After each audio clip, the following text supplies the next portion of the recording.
Hey everybody, Ketwalski here, checking in with another one of our hashtag Star Trek.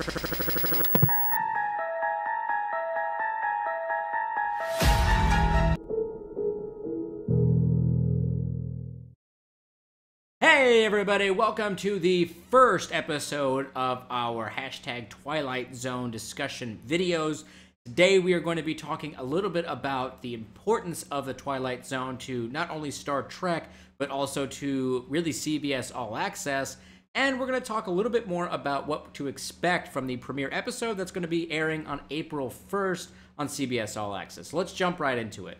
Okay, so why am I deciding to cover the Twilight Zone? Well, number one, the trailers look awesome. And I know that there is a hunger in the market for these kind of bizarre-like shows that make people's heads scratch and try to make them think outside of the box. Obviously, Black Mirror has been a huge success very recently, and they did that Bandersnatch thing where you could interact with it through Netflix. That was really cool.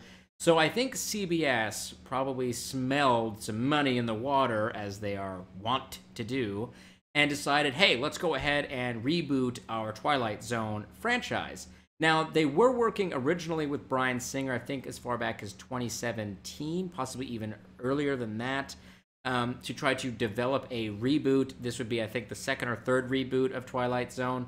And eventually that deal fell through, and so they didn't really know what to do, and it kind of got shelved for a little while until they decided to approach Jordan Peele, who right now is one of the hottest commodities in Hollywood, both on the small and large screens. He's kind of known for originally starring in the Key & Peele comedy sketch show, all the way now to this famed Academy Award-winning director of Us and also Get Out, both of which movies are super good. So they contacted Jordan Peele, and he has a marketing partner, Marco Ramirez, and their production company, Monkey Paw Pictures, I believe it is.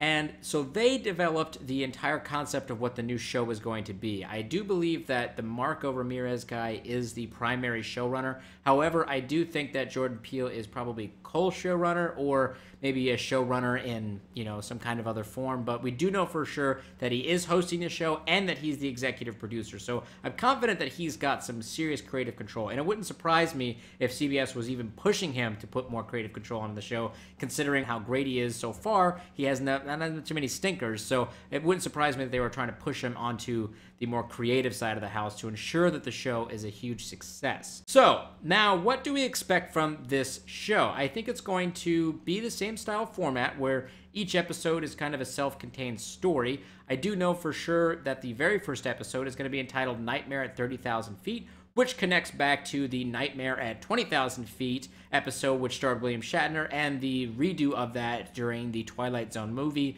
where it was played by John Lithgow. So I think that's really cool. They're obviously making the name title change a little bit to 30,000 feet, but I think it's going to tie back into that same creature that was on the plane. So I think that'll be kind of fun to see and see how that plays out. But the show overall has got such a huge range of talent, from Adam Scott to Seth Rogen to Tracy Morgan to Teresa Farmiga, I think is how you say her name. I don't know. But the talent list is enormous. And I think the buzz surrounding this show is very, very high at this point in time, not on part due to the fact that Jordan Peele is involved. So with that being said, I do believe that the success of this show is going to directly impact Star Trek Discovery and really Star Trek as a whole on the CBS All Access platform. Because let's be honest, CBS All Access was launched rather lukewarmly, and then they punched out of the gate with Star Trek Discovery, and all eyes from the executives at CBS has been on Star Trek Discovery to pull in subscribers to CBS All Access. And there is an enormous amount of pressure on the show in order to accomplish that task. However, with the inclusion of a new show that is completely owned by CBS that can sit onto their platform and potentially bring in a whole new group of subscribers into the show, into the subscription service, could relieve some of the pressure for Star Trek Discovery to perform wildly beyond normal expectations for a show to perform. They can perhaps, again, release a little bit of that pressure valve. They got a little bit of a release when they got the Season 3 announcement. Now with the start up of the show in just a few days on April 1st, I think that the pressure valve is going to be released again, because for all signs are pointing to that the show is going to be very successful and people do really want to watch it.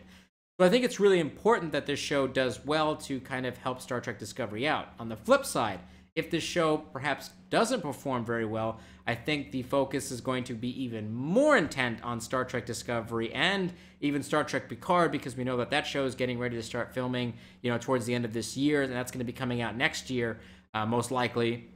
So there's going to be a lot more focus on Star Trek to perform and bring in those subscriber numbers for CBS All Access. So I do hope that this show is not only good because I want it to be good, because it actually looks really good and looks really interesting, but I do think that its success will alleviate some things for Star Trek Discovery moving forward into the future.